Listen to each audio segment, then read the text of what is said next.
আসসালামু আলাইকুম। Doctor Faisal Kamal, general laparoscopic breast and colorectal surgeon, কর্মরত আছি বাংলাদেশ মেডিকেল বিশ্ববিদ্যালয়ে, যেটা আপনাকে সাবেক পিজি হাসপাতাল বা বিএসএমইউ নামে জেনে। অক্টোবর মাস স্তন ক্যান্সার সচেতনতার মাস, ব্রেস্ট ক্যান্সার অ্যাওয়ারনেস মান্থ। সারা বিশ্বে এই মাসটিকে স্তন ক্যান্সার সচেতনতার মাস হিসেবে পালন করা হয়ে থাকে। বর্তমানে স্তন ক্যান্সার খুব দ্রুত গতিতে আমাদের সমাজে, দেশে, বিদেশে, সব জায়গায় ওয়ার্ল্ড ওয়াইড এটা বেড়ে চলেছে এবং এটার থেকে আসলে পরিত্রাণ পাওয়ার উপায় আমাদের দ্রুত খুঁজে বের করতে হবে।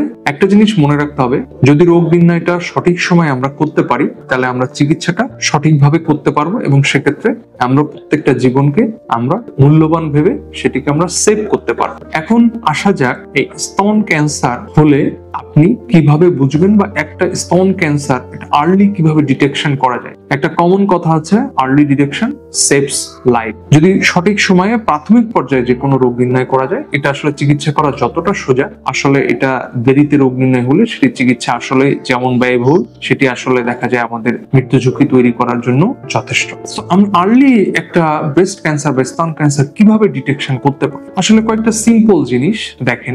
সেটি হচ্ছে, আপনার স্তনে যদি কোনো চাকা অনুভব করেন বা গোটা অনুভব করেন এবং সেটি মনে করেন যে ধীরে ধীরে বড় হচ্ছে বা স্তনে ব্যথা তৈরি করছে এবং এটা হঠাৎ দ্রুত গতিতে বেড়ে গিয়েছে, সেক্ষেত্রে অবশ্যই চিকিৎসকের শরণাপন্ন হতে হবে, কারণ এটা একটা ঝুঁকিপূর্ণ টিউমার। যদি দেখা যায় আপনার স্তনের বোটা বা নিপল এটা ভেতরে ঢুকে গিয়েছে বা স্বাভাবিকভাবে নাই, এটা অস্বাভাবিক মনে হচ্ছে, কারণ দুইটা স্তন কম্পেয়ার করলে আপনি ইজিলি বুঝতে পারবেন। সেটা যদি রিট্রাকশন হবে, ভেতরে ঢুকে যায়, অথবা এখান থেকে কোনো রক্ত রস বের হয় বা পুজ বের হয়, অথবা এরিওলা যেটা নিপল বা বোটার আশেপাশে যে কালো জায়গাটা, এটার ভেতর কোনো চুলকানি, খাওয়াজানি অথবা আলসার তৈরি হয়, অবশ্যই অতি দ্রুত চিকিৎসকের পরামর্শ নিতে হবে। যদি স্তনের চামড়ায় যদি পিউডি অরেঞ্জ আমরা যেটা বলে থাকি বা পদা অরেঞ্জ, এটা হচ্ছে অরেঞ্জ পিল, দেখা যায় কমলার খোসার মতো যদি ছিদ্র ছিদ্র খোটা খোটার মতো তৈরি হয়, তাহলে অবশ্যই সেটা চিকিৎসকের পরামর্শ নিতে হবে এবং চিকিৎসকের শরণাপন্ন হতে হবে অতি দ্রুত। যদি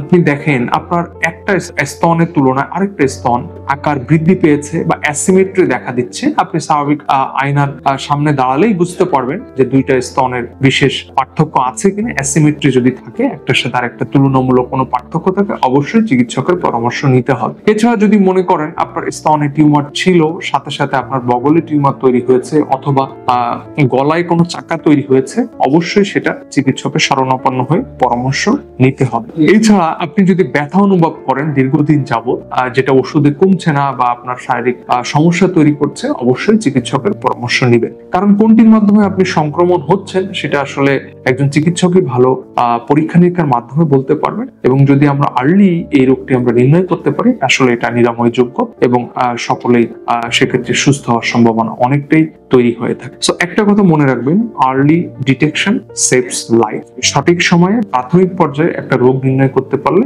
সেটা নিরাময় করা খুবই সহজ এবং সেক্ষেত্রে প্রত্যেকটা জীবন মূল্যবান এবং আমরা এটা রক্ষা করতে পারি। ধন্যবাদ সবাইকে। সুস্থ থাকবেন, নিরাপদে থাকবেন, ভালো থাকবেন। আসসালামু আলাইকুম।